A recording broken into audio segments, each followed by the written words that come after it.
इस वक्त तमाम का मसला महंगाई है। रेट लिस्ट की बात की जाए अगर लाहौर शहर में तो बहुत ज़्यादा इश्यूज आ रहे हैं। हर इलाके के अपने अपने रेट्स बने हुए हैं। इतवार बाज़ारों में भी बहुत ज़्यादा इश्यूज हैं। तो ज़रा इसके ऊपर भी ज़रा देख लें कि लोगों को चीज़ें डबल कीमत पर मिलती हैं। देखें, तकरीबन डेली बेसिस पे क्रैकडाउन हो रहा है हमारे पास। वो आपके साथ डेटा हम शेयर कर लेते हैं, लेकिन फिर वो लोग फिर वही बात है कि बाज नहीं आते, पकड़े जाते हैं अगले दिन, फिर आके निकल के वही धंधा करते हैं, वही काम करते हैं। जब तक लॉज सख्त नहीं होंगे, जब तक लॉज इनको सजा नहीं देंगे, कोई फायदा। क्योंकि वो पकड़ा जाता है अगले दिन, उसको पता है मैंने छूटना है और वापस आके उसने वही धंधा करना है। ऑपरेशन शुरू किया था आपने 2 दिन कबल कहा कि बड़ा स्ट्रॉन्ग माफिया है, क्या कोई सियासी प्रेशर था जिसकी वजह से जो ज्यादा था? बस यार मैंने शिकस्त मान लिया, उसके बाद क्या रहेगा। सर ये बताइए, आपने खुद इस माफिया से शिकस्त मांगी, तस्लीम की है। इसी तरह का एक माफिया जो है वो किसानों को तंग करा। आपने क्योंकि खुसूसी टास्क रखा था कॉटन के बाद गंदम की जो पैदावार बढ़ाने पर, अभी तक क्योंकि गंदम यूरिया खाद अभी तक किसानों को नहीं मिल रही, उसका जो रेट है वो मिल रही है, लेकिन महंगी मिल रही है। हाँ बिल्कुल मिल रही है। 3600 की बोरी है, 5000 में मिल रही है, कहीं 4500 की मिल रही है। डेली बेसिस पे उनके खिलाफ एक्शन हो रहा है, डेली बेसिस पे एक्शन हो रहा है। मैं फिर वही बात रिपीट करूंगा, मसला क्या है? मतलब ये आज पकड़ते हैं कल वो बाहर होते हैं, क्या करें? सर ये बताइएगा, आपने मोड ऑफ वर्क जो है वो चेंज कर दिया है, जो आपने चार्जशीट बड़ी तैयार कर दी है, जो भी आएगा वज़ीर आला जो माजी में गुजरे उनके लिए भी।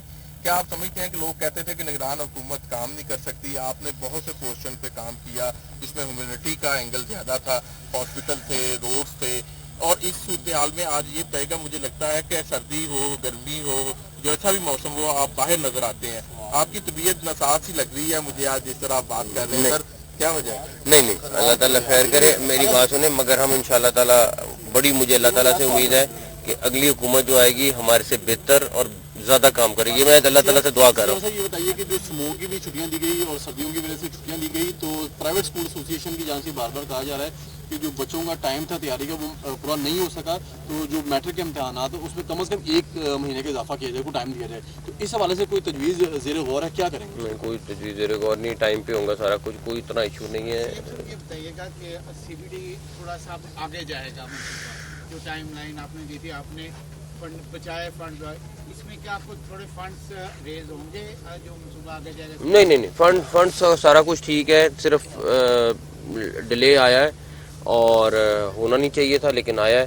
अब मिनिस्टर साहब भी इधर हैं, सेक्रेटरी साहब भी, उनको बुलाया, बैठ के अब डिस्कस करता हूँ जाके। अच्छा सर, ये बताइएगा कि इस वक्त जो शहर के अस्पताल हैं, तो अब कितने दिनों में जो मजीद अस्पतालों की इफ्तिताह हो जाएंगे? क्योंकि अब जाहिर बात है कि मरीजों का भी रश बढ़ना शुरू हो गया मौसम की तब्दीली की वजह से। तो कब तक कौन सा अस्पताल मुकम्मल हो? चिल्ड्रन हॉस्पिटल हम जा नहीं सके ओपनिंग के लिए, बट चिल्ड्रन हॉस्पिटल तकरीबन रेडी है, निश्चित है, DG Khan institute of cardiology ready है। मियो हॉस्पिटल की इमरजेंसी इंशाल्लाह 15 तक रेडी हो जाएगी। जनरल हॉस्पिटल 31 तक हमारी डेडलाइन है।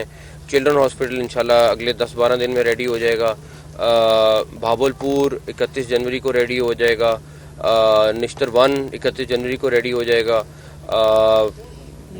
जनरल हॉस्पिटल 31 तक रेडी हो जाएगा। मियो का बाकी पोर्शन जो है वो 31 तक रेडी हो जाएगा। गंगाराम इंशाल्लाह ताला 10-15 दिन में रेडी हो जाएगा। तकरीबन हम 31 जनवरी के आगे पीछे कुछ 2-4 दिन आगे, 2-4 दिन पीछे इंशाल्लाह हम कंप्लीट कर लेंगे। सब ये बताएं कि आपने 2 अहम सवालों के जवाब में आपने ये कहा कि हम एक्शन लेते हैं, अदालतें रिलीफ देती हैं। मैं अदालतों से ज्यादा भी नहीं, मैं अदालतों को नहीं, मैं वजह बता देता हूँ। मैं आपको इसलिए टोक रहा हूँ कि अदालतों से ज्यादा लॉ, अदालत ने भी वही फैसला करना है जो लॉ के हिसाब से। ये लॉ अगली हुकूमत मुझे बड़ी उम्मीद है आके करेगी। लॉ बनेगा, सख्त लॉ होंगे तो काम होगा। सर ऑर्डिनेंस भी तो जारी किया है। मैंने ये कहा कि शायद अदालतें अनड्यू फेवर दे रही हैं, कुछ जगहों पे करने लगे, कुछ जगहों पे करने लगे, एक्चुअल में करने लगे। सीएम साहब ये बताइएगा कि इलेक्शन अब करीब है, साफ ज़ाहिर है अमन अमान की सूरत हाल पर भी जो है तहफ़्फ़ुज़ात का इज़हार किया जा रहा है। तो पंजाब हुकूमत इलेक्शन के दौरान फौज की तैनाती का इरादा रखती है या राब्ता किया है, या आपने कोई? इलेक्शन कमीशन कर रहा है, हम इलेक्शन कमीशन से राब्ते में, इलेक्शन कमीशन कर रहा है। सर कुछ अस्पतालों को जो फंडिंग है वो नहीं होने के बराबर है। जैसे AVH आपने पहले उखाड़ दिया है, आप बाद में पता लगा है कि AVH की जो बिल्डिंग है वो इस काबिल नहीं थी कि उसको उखाड़ा जाता, फिर उसकी जो है वो मरम्मत की जाती, उसको टोटली बंद कर दिया गया। इसी तरह सर्जिकल बच्चा वार्ड है मियां अस्पताल में, वो भी टोटली बंद है। इस तरह की जो प्लानिंग पहले DG मॉनिटरिंग एंड एवेल्यूएशन है वो कह चुके हैं कि कई मकामात पे आपने फिजिबिलिटी करवाए बगैर मनसूबे शुरू कर दिए, तो इस पर आप क्या कहेंगे? पहली बात यह है कि अगर मैं इसी चक्कर में रहता ना तो एक भी हॉस्पिटल ना बनता, ना ठीक होता। हमने हर चीज़ को रिस्टोर किया है। आप चिल्ड्रन हॉस्पिटल मुल्तान देखें, पुरानी बिल्डिंग है, 100 साल पुरानी बिल्डिंग है। अब एक 30 साल पुरानी बिल्डिंग है वो और तरह ठीक होती है, जो 100 साल पुरानी बिल्डिंग है वो और तरह ठीक होती है। अगर मैं ये कहूँ कि 100 साल वाली पुरानी बिल्डिंग में ड्रिल मशीनें लगानी, वो नहीं होती, वहाँ हाथ से काम होना है। जो 20 साल 25 साल वाली मशीन है उसमें ड्रिल मशीन से काम होना है, तो वहाँ डिले आता है। और वहाँ मैं बिल्कुल उनको ड्रिल मशीन इस्तेमाल नहीं करने दूंगा, बिकॉज मैं नहीं चाहता कि बिल्डिंग गिर जाए। लेकिन जहाँ 25-30 साल पुरानी बिल्डिंग है वहाँ ड्रिल मशीन इस्तेमाल हो रही है। बाकी मुझे किसी की कोई फिक्र नहीं, जो मर्जी कहता रहे, मेरे सर के ऊपर से गुजरे नीचे से गुजरे, मुझे उसका कोई फिक्र नहीं।